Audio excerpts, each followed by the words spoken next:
Hi friends, आज भारत के cabinet minister Sarbananda Sonowal जी को नामरूप के सासनी में गोरखा जनगोष्ठी के लोक संस्कृति के ऊपर आयोजित एक कर्मशाला के क्लोजिंग सेरेमनी में भाषण देते हुए देखा गया। उन्होंने अपने भाषण में गोरखा टोपी और खुकुरी लेने के बाद कैसा फील होता है वो भी बताया।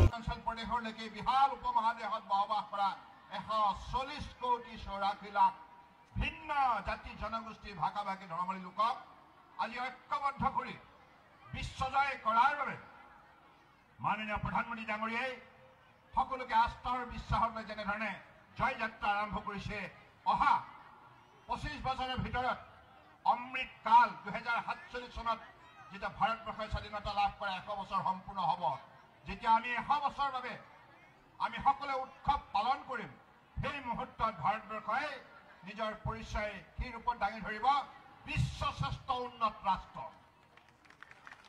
আত্মনিৰ্ভৰ ভাৰত, বিশ্বগুৰুৰ স্থানত পদাৰ্পণ কৰি ভাৰতবৰ্ষই বিশ্ব জ্ঞান দিব, বিশ্বক পোহৰ দিব, বিশ্বক মানৱতাৰ জ্ঞান দি সকলোৰে মাজত সমন্বয় শক্তিশালী কৰাৰ বাবে ভাৰতবৰ্ষই এটা সুন্দৰ বাতাবৰণ ৰচনা কৰিব। গতিকে সেইবাবে মই আশা ৰাখিছোঁ যে আমাৰ গোৰ্খা সম্প্ৰদায়ৰ ছাত্ৰ ছাত্ৰীসকলে, যুৱক যুৱতীসকলে মাননীয় প্ৰধানমন্ত্ৰী ডাঙৰীয়াই যুৱ শক্তিক সবলীকৰণ, ইউথ এম্পাৱাৰমেণ্টৰ বাবে যিটো ৰাষ্ট্ৰজুৰি কাৰ্যসূচী হাতত লৈছে, এই কাৰ্যসূচীয়ে আপোনালোকে উচিতভাৱে ইয়াৰ সুযোগ ল'ব লাগিব, গ্ৰহণ কৰিব লাগিব। Skill India, make in India, startup India, এই সকলোবিলাক কেৱল ডিজিটেল ইণ্ডিয়া আপোনালোকৰ বাবে। আপোনালোকক একবিংশ শতিকাত শক্তিশালী কৰিবৰ বাবে আপোনালোকৰ ব্যক্তিত্ব শক্তিশালী কৰি জ্ঞানী, গুণী, সুন্দৰ, সতেজ আৰু অত্যন্ত যোগ্য কৰি তুলিবৰ বাবে আজি মাননীয় প্ৰধানমন্ত্ৰী ডাঙৰীয়াই 2014 চনৰ পৰা এই যাত্ৰা আৰম্ভ কৰাৰ ফলশ্ৰুতিত আজি ভাৰতবৰ্ষ কেৱল 10 বছৰৰ ভিতৰত বিশ্বৰ পঞ্চম বৃহৎ অৰ্থনীতি হিচাপে নিজৰ পৰিচয় দাঙি ধৰিবলৈ সক্ষম হ'ল। আৰু অহা 5 বছৰৰ ভিতৰত 2029 ভিতৰত এইখন ভাৰতবৰ্ষই আমাৰ সকলোৰে সহযোগত বিশ্বৰ তৃতীয় বৃহৎ অৰ্থনীতি হিচাপে নিজৰ পৰিচয় দাঙি ধৰিবলৈ সক্ষম হ'ব। মাননীয় প্ৰধানমন্ত্ৰী, বিশ্বৰ আটাইতকৈ লোকপ্ৰিয় নেতা নৰেন্দ্ৰ মোদী ডাঙৰীয়াৰ নেতৃত্বত আজি ভাৰতবৰ্ষৰ অন্যান্য ৰাজ্যৰ লগতে অসম তথা উত্তৰ পূৰ্বাঞ্চল শক্তিশালী হৈছে। যাতায়াত যোগাযোগৰ পৰা আৰম্ভ কৰি শিক্ষানুষ্ঠান, চিকিৎসালয় আৰু দৰিদ্ৰ সীমাৰেখাৰ তলৰ পৰা উদ্ধাৰ কৰি আৰ্থিকভাৱে সবল কৰি সামাজিক ন্যায় প্ৰদান কৰি সন্মান সহকাৰে জীয়াই থকাৰ যিটো বাতাবৰণ ৰচনা কৰিছে, তাৰ ফলশ্ৰুতিত আজি ভাৰতবৰ্ষ শক্তিশালী হৈছে। কংগ্ৰেছৰ কাৰ্যকালত তেখেতসকলে প্ৰায় 60 বছৰ কাল ৰাজত্ব কৰাৰ পাছতো এইখন ভাৰতবৰ্ষত পৰিৱৰ্তন আনিব নোৱাৰিলে। কিন্তু আজি বিজেপি নেতৃত্বাধীন NDA চৰকাৰখনে মাননীয় প্ৰধানমন্ত্ৰী নৰেন্দ্ৰ মোদী ডাঙৰীয়াৰ বলিষ্ঠ নেতৃত্বত কেৱল 10 বছৰৰ ভিতৰতে আমাৰ জীৱনলৈ উল্লেখযোগ্য পৰিৱৰ্তন আহিল। আজি আপোনালোকে টিংখাং সমষ্টিতে চাওক, 2014 চনৰ আগৰ টিংখাং সমষ্টি আৰু আজি টিংখাং সমষ্টি।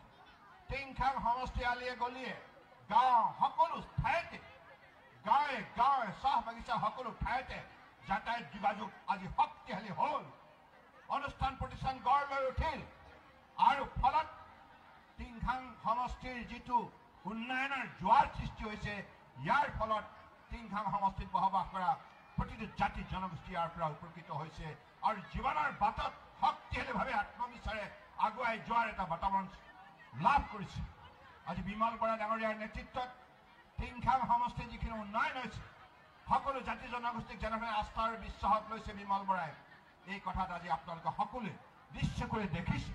এইটোৱে হ'ল পৰিৱৰ্তন। পৰিৱৰ্তন হ'ল সকলোকে আস্থা আৰু বিশ্বাসত লোৱা, সকলোকে শ্ৰদ্ধা ভক্তি কৰা, সকলোৰে সম উন্নয়নৰ ক্ষেত্ৰত আত্মনিয়োগ কৰা।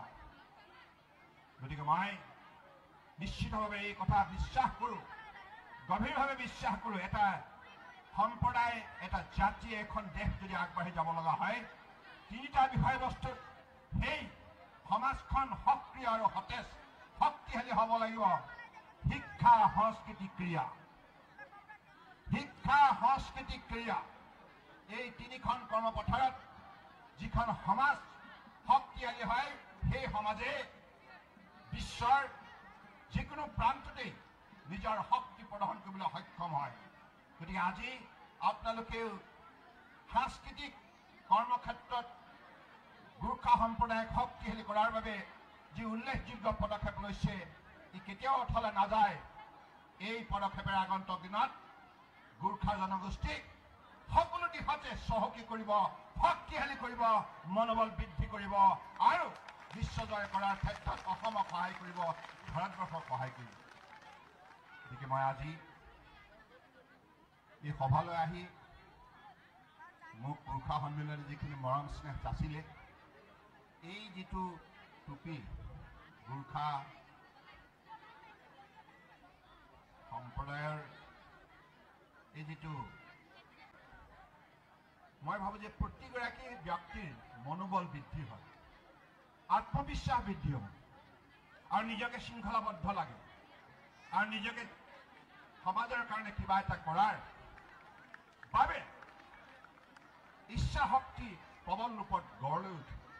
গতিকে মই ভাবোঁ যে আপোনালোকৰ খুকৰিখন, এই খুকৰিখনে বীৰত্বৰ, নিৰ্ভীকতাৰ, সাহসিকতাৰ আপোনালোকে প্ৰতিচ্ছবি দাঙি ধৰে আৰু এই টুপিটিও তেনেধৰণে এখন সমাজক শৃংখলাবদ্ধ কৰি তোলাৰ ক্ষেত্ৰত যিখিনি অৰিহণা আগবঢ়ায়। গতিকে গোৰ্খা সম্প্ৰদায় প্ৰতিটো বিষয়বস্তুৱে মই ভাবোঁ যে আকৰ্ষণীয় আৰু অত্যন্ত জীৱনক শৃংখলাবদ্ধ, প্ৰতিজ্ঞাবদ্ধ আৰু জীৱনক পৰিশ্ৰমী কৰি তোলাৰ ক্ষেত্ৰত ই সদায় ইন্ধন যোগাই আহি আছে। আৰু কেৱল গোৰ্খা সম্প্ৰদায়ে নহয়, অন্যান্য সম্প্ৰদায়কো এই ক্ষেত্ৰত গোৰ্খাসকলে বিশেষভাৱে উল্লেখযোগ্য মনোবল প্ৰদান কৰিছে। মই আশা ৰাখিম আগন্তুক দিনত এই জনগোষ্ঠীয়ে একবিংশ শতিকা ৰূপে বগাই আগুৱাই যাওক আৰু উঠি অহা যুৱক যুৱতীসকল শক্তিশালী, নিৰ্ভীক আৰু সুন্দৰ হৈ থাকক, সফল হৈ থাকক। এই কামনাৰে মোৰ বক্তব্য সামৰিলোঁ। ধন্যবাদ। জয় হিন্দ।